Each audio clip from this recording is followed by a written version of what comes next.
Hello दोस्तों, मैं मनीष कुमार। आप देख रहे हैं मनीष मेडिकल लेक्चर। आज की वीडियो में हम लोग जानने की कोशिश करेंगे कि डॉक्टर के द्वारा दवाई की पर्ची पर लिखी जाती है, यानी कि प्रिस्क्रिप्शन लिखी जाती है, उनमें कुछ मेडिकल टर्म लिखी होती है, उसका मतलब क्या होता है, कैसे हम लोग समझेंगे कि उसमें क्या लिखा हुआ है। तो आज की वीडियो में हम लोग यही कॉमन मेडिकल टर्म को समझने वाले हैं। तो चलिए एक एक करके हम लोग समझते हैं बारी बारी से। तो यहाँ पर है सबसे पहला बीपी। बीपी का मतलब होता है ब्लड प्रेशर। यदि आपका प्रिस्क्रिप्शन में बीएसएफ लिखा हो तो उसका मतलब होता है ब्लड शुगर फास्टिंग। यदि आपका प्रिस्क्रिप्शन में यूएसजी लिखा हो तो उसका मतलब होता है अल्ट्रासाउंड या फिर सोनोग्राफी। अल्ट्रासाउंड का ही एडवांस फॉर्म है सोनोग्राफी। यदि आपका CXR लिखा रहे तो उसका मतलब होता है चेस्ट एक्सरे, या फिर किसी किसी में चेस्ट एक्सरे PA लिखा रहता है। यदि T लिखा रहे तो उसका मतलब होता है टेम्परेचर, और किसी किसी में TMP भी लिखा रहता है। यदि PR लिखा रहे तो उसका मतलब होता है पल्स रेट, या फिर किसी किसी में P लिखा रह सकता है। यदि RR लिखा रहे तो उसका मतलब होता है रिस्पिरेशन रेट, या फिर किसी किसी में R लिखा रह सकता है। यदि HR लिखा रहे तो उसका मतलब होता है हार्ट रेट। यदि मेडिसिन के साथ या उसके आगे BID या BD लिखा रहे तो उसका मतलब होता है कि दवा आपको दिन में 2 बार लेनी है। यदि आपका प्रिस्क्रिप्शन में दवा के साथ TID या TDS लिखा रहे तो इसका मतलब होता है कि दवा आपको दिन में 3 बार लेनी है। यदि OD लिखा रहे तो इसका मतलब होता है कि दवा आपको दिन में 1 बार लेनी है। यदि QID लिखा रहे तो इसका मतलब होता है कि दवा आपको डेली यानी कि प्रतिदिन लेनी है। यदि QID लिखा रहे तो इसका मतलब होता है कि दवा आपको दिन में 4 बार लेनी है। यदि SOS लिखा रहे तो इसका मतलब होता है कि दवा आपको जब जरूरत हो तभी लेनी है, जैसे कि PCM हो गया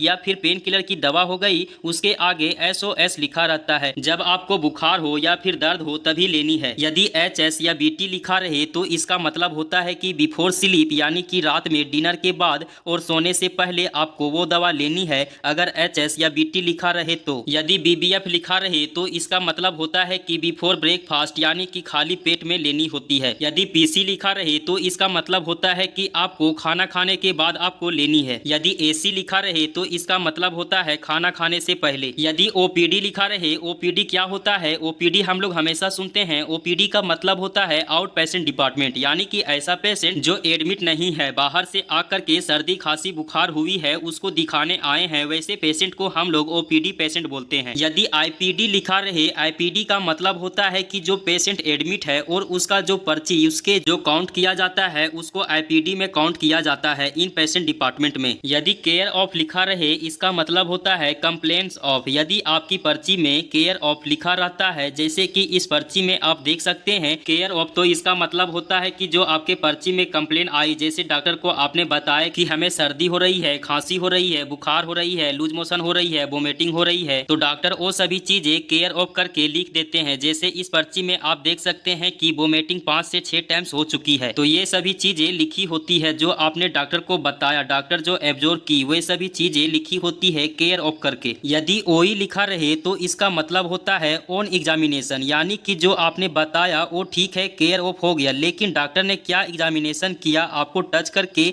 छू करके पल्स रेट या फिर BP, तो उसको बोलते हैं ऑन एग्जामिनेशन, यानी कि OE। यदि प्रिस्क्रिप्शन में RX लिखा रहे तो इसका मतलब होता है प्रिस्क्रिप्शन जो मेडिसिन लिखने से पहले लिखा रहता है RX। यदि प्रिस्क्रिप्शन में TX लिखा रहे तो इसका भी मतलब सेम ही होता है RX और TX। यदि DX लिखा रहे तो इसका मतलब होता है डायग्नोसिस, यानी कि आपको कौन सी बीमारी ने डायग्नोस किया है, तो उसे DX लिख करके आगे बीमारी का नाम लिख देते हैं, जैसे टाइफाइड, मलेरिया, डेंगू उसे डायग्नोस किया है, वो सब चीजें लिख देते हैं। यदि HX लिखा रहे तो इसका मतलब होता है हिस्ट्री, यानी कि पास हिस्ट्री में कौन सी बीमारी थी, आपने डॉक्टर को बताया कि हमें ये बीमारी थी, जो भी बीमारी हो। यदि SX लिखा रहे तो इसका मतलब होता है सिम्टम्स, यानी कि लक्षण। यदि C लिखा रहे तो इसका मतलब होता है विथ, यानी कि आपका वोमिटिंग हो रहा है उसके साथ लूज मोशन भी हो रही है, तो डॉक्टर ने लिखा वोमिटिंग C लिख करके ऊपर में ब्रैकेट लिख करके लिखेगा लूज मोशन, तो इसका मतलब वोमिटिंग के साथ लूज मोशन हो रही है, या फिर लिखेगा रिव्यू C लिख करके रिपोर्ट, या फिर लिखेगा रिव्यू विथ रिपोर्ट। यदि S/S लिखा रहे तो इसका मतलब होता है साइन एंड सिम्टम्स, यानी कि बीमारी होने के बाद पेशेंट में क्या क्या लक्षण देखी जाती है वो सब। यदि STAT लिखा रहे तो इसका मतलब होता है कि इमीडिएटली, यानी कि किसी मेडिसिन के आगे STAT लिखा रहे तो वो मेडिसिन उसे इमीडिएटली देनी है। यदि प्रिस्क्रिप्शन में VS लिखा रहे तो इसका मतलब होता है वाइटल साइन, जैसे कि हो गया pulse rate, temperature, respiration rate, oxygen level, ये सभी हो गया VS, यानी कि वाइटल साइन। यदि प्रिस्क्रिप्शन में CAP लिखा रहे तो इसका मतलब होता है कैप्सूल। यदि प्रिस्क्रिप्शन में TAB IB लिखा रहे तो इसका मतलब होता है टैबलेट। यदि प्रिस्क्रिप्शन में SYP लिखा रहे तो इसका मतलब होता है सिरप। यदि प्रिस्क्रिप्शन में INJ लिखा रहे तो इसका मतलब होता है इंजेक्शन। यदि IV लिखा रहे तो इसका मतलब होता है इंट्रावेनस, यानी कि जो नस के अंदर हम लोग नस में इंजेक्शन लगाते हैं उसको इंट्रावेनस इंजेक्शन यानी कि IV। यदि IM लिखा रहे तो इसका मतलब होता है इंट्रामस्कुलर। तो यही सब थी दोस्तों डॉक्टर के द्वारा दवाई के पर्ची पर लिखे जाने वाली कुछ कॉमन मेडिकल टर्म। उम्मीद करता हूँ ये वीडियो आपको काफी पसंद आई हो। इसी तरह की मेडिकल से जुड़ी इन्फॉर्मेटिव वीडियो देखने के लिए इस चैनल को सब्सक्राइब जरूर कर लें। अगर ये सब वीडियो का PDF चाहिए तो आप टेलीग्राम पे या फिर इंस्टाग्राम पे आप डायरेक्ट मैसेज कर सकते हैं, आपको PDF दे दी जाएगी। अब आपसे मिलते हैं नेक्स्ट वीडियो में।